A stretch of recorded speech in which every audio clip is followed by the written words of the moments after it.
Okay, guys, welcome back to the channel. Going to talk audiophile or anime today. Actually, Death Note.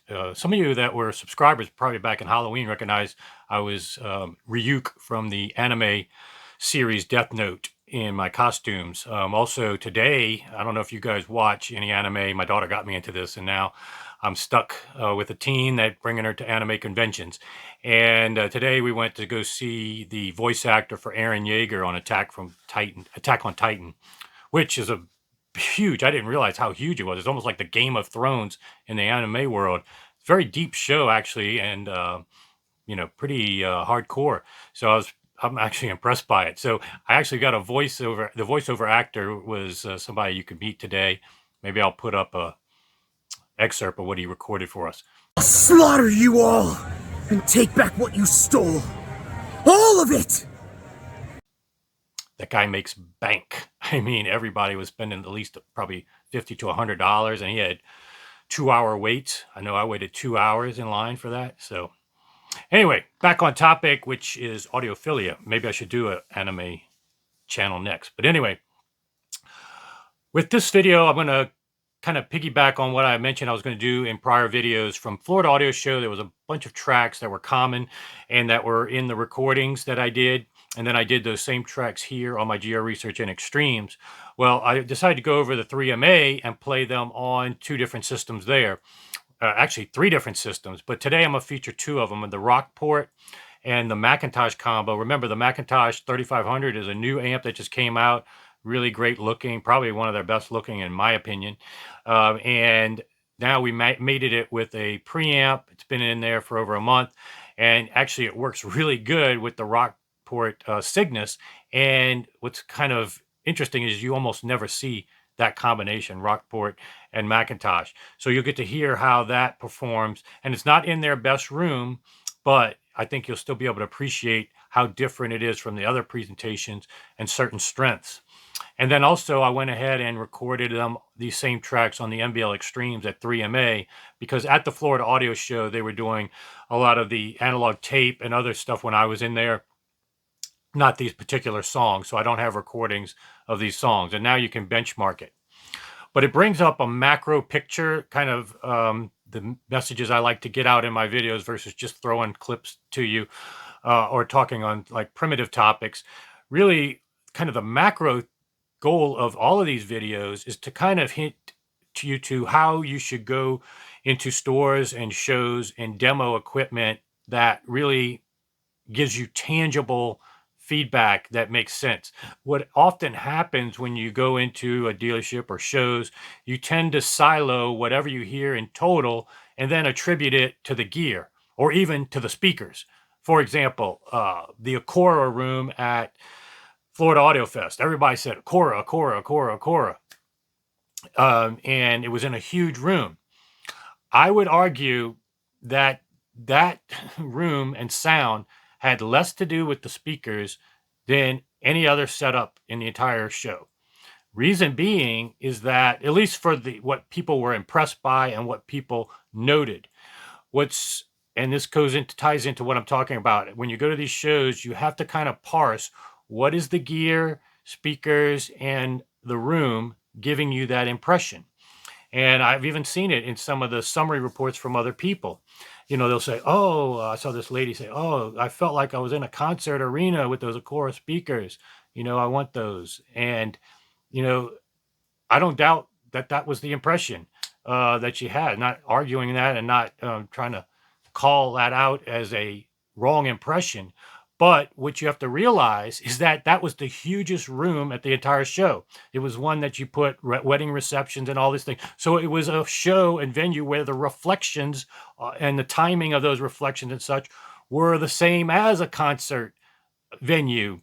So it was really just the timing of how sound was propagating in that room that was giving you that impression.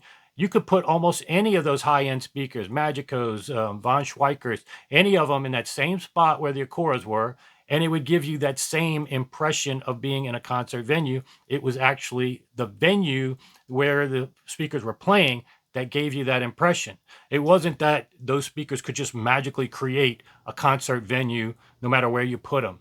You know, and I've heard those, of course, speakers in other smaller rooms. So I know, and that's kind of like, I can't shortcut everything for you. You kind of have to go to shows different times, hear the same gear in different rooms, and then you realize if the gear's the same, it's the room, it's this, that, and the other, maybe the associated equipment.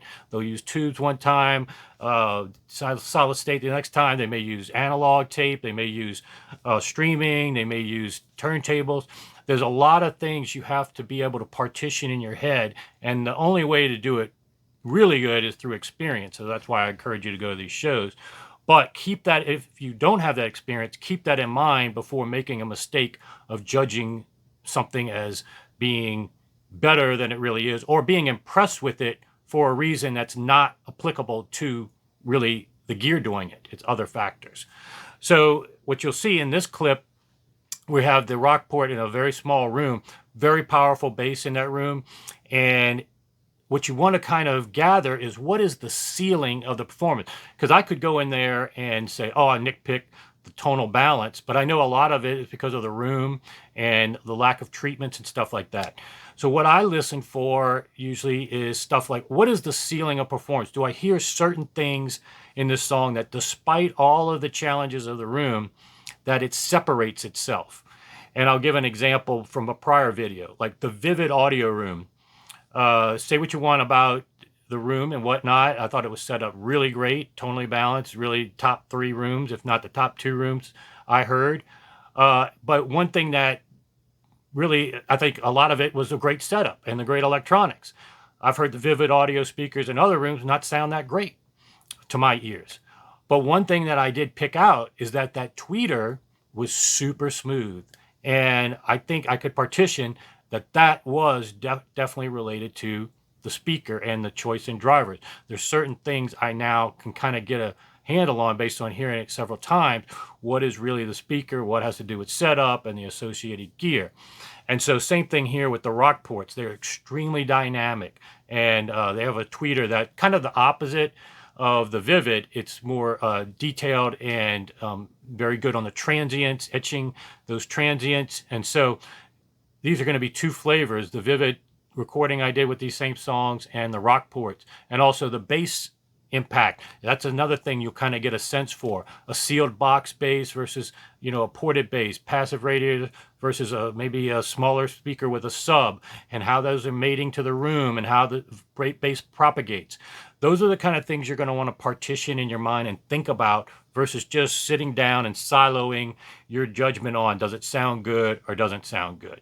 So keep that in mind, because, you know, all of these tracks are going to have certain things that indicate a super high ceiling. And then when I show the MBL Extremes, that's why I'm a super big fan of MBL Extremes, because when I hear the MBL Extremes, even though certain things are not perfect to my taste, or the tonal balance is not perfect and the room's not perfect, and even the timing of the bass I think is a little bit slower than I like, but I know what the potential is, and the potential is super high because the dynamics are just unparalleled, and the amount that it can get, it can fill a room with music, information, and then with the right tweaking with room treatments and EQ dialed in perfectly, getting the timing of the bass modules and the front modules perfectly.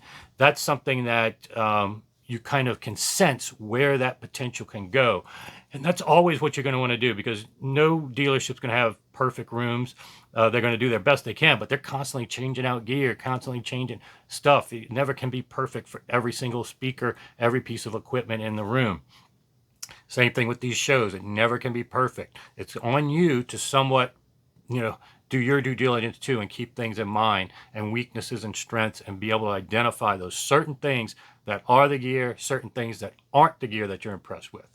So without further ado, let me just play these clips, and then we can circle back in a future video. I do have another video with these same clips on MBL 101Es at 3MA, and then we're going to show it with DS speaker involved, and they'll kind of even piggyback more on what I'm saying of how without the DS speaker, even this $100,000 system really was kind of weak in the bass in terms of not, it was overpowering with the bass.